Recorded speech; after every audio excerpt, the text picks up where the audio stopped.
আরে আরে, আমি তো 1 লাখ টাকা প্রায় জিতেই গেলাম। আজ যাচ্ছি লাখ টাকার লক্ষ্মী লাভের অডিশনে। এই অডিশনে যাওয়ার ছবিগুলো পোস্ট করতেই তোমাদের মধ্যে হুড়োহুড়ি লেগে গেছে আমি কোথায় অডিশনটা দিয়েছি। আস্তে আস্তে সবার কমেন্টের উত্তরগুলো এই ভিডিওতে দিয়ে দেবো। দেখো, নগদ 1 লাখ টাকা সাথে আরো কিছু টাকা জেতার জন্য একটু তো কষ্ট তোমাদের করতেই হবে। পাচ্ছ লম্বা লাইনটা আমি যখন পৌঁছেছিলাম তখন কিন্তু অডিশন শুরু হয়নি, কিন্তু এর মধ্যেই এত বড় একটা লাইন পড়ে গেছে। কিছু জনের সাথে কথা বলে তো এটাও জানতে পারলাম তারা নাকি ভোর 3টে-4টের সময় এসে লাইন দিয়েছে। আমি বাবা অত তাড়াতাড়ি যাইনি, আমি কিন্তু 10টার সময় পৌঁছেছি। গত 17ই জানুয়ারি শনিবার আমি রোদে বসে ফোন দেখছি, তাতে ফেসবুকে আমার একটা পোস্ট চোখে পড়লো। পোস্টে লেখা ছিল যে লাখ টাকা লক্ষ্মী লাভের অডিশন হবে এবার হাবড়া। ডেটটা দেখা মাত্রই দেখলাম ওমা, এ তো আগামীকাল 18ই জানুয়ারির কথাই বলছে। এই যে জায়গাটাই হচ্ছে ইন্দ্রাণী গেস্ট হাউস, এটা কিন্তু আমি একেবারেই চিনি না। তারপরে বরকে জিজ্ঞাসা করলাম, ও বললো হ্যাঁ ঠিক আছে, আমি তোমাকে কালকে নিয়ে যাবো। রবিবার ছিল, ওর অফিসে যাওয়ার কোনো তাড়া নেই, তাহলে সকাল সকাল উঠে আমি সকালের খাবারটা খেয়ে স্নান করে দেখো রেডি হয়ে বেরিয়ে পড়েছি, আর এসে লাইনেও দাঁড়িয়ে পড়েছি। পোস্টে লেখা ছিল 10টা থেকে 2টো অবধি অডিশন হবে, তাই কিন্তু আমি 10টার সময় পৌঁছেছিলাম। ও বাবা,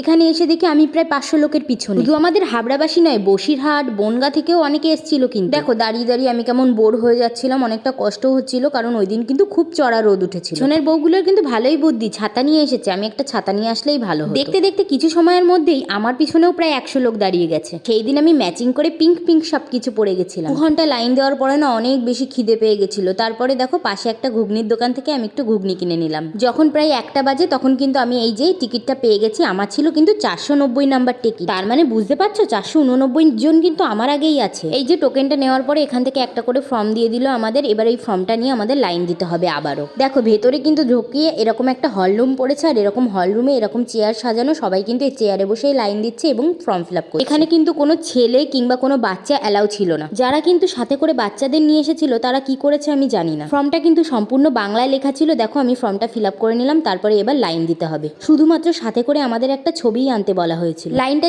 যখন শেষ হলো, এই সামনে একজন এরকম বসেছিল, উনি কিন্তু আমাদের নাম এবং ফোন নাম্বারটা ওনাদের খাতায় এন্ট্রি করে মধ্যে যেন মহা সমস্যায় পড়ে গেছি। আমার ফোনটা দুইবার সুইচ অফ হওয়াতে আমি কিন্তু ওই সিনটা তোমাদের দেখা। প্রথম দিকে একটা জায়গাতেই অডিশন হওয়াতে পরে এত ভিড় দেখে ওনারা কিন্তু আরো একটা জায়গাতে অডিশন শুরু করলো। এই যে এই দুই পাশে এই 2 জায়গাতে অডিশন হচ্ছে। যখন প্রায় 2টো বাজে তখন আমাকে অডিশনে ডাক দিল এবং কথাবার্তা বলার পরে আমি বাড়ি চলে আসলাম। দেখা হচ্ছে নতুন ভিডিওতে।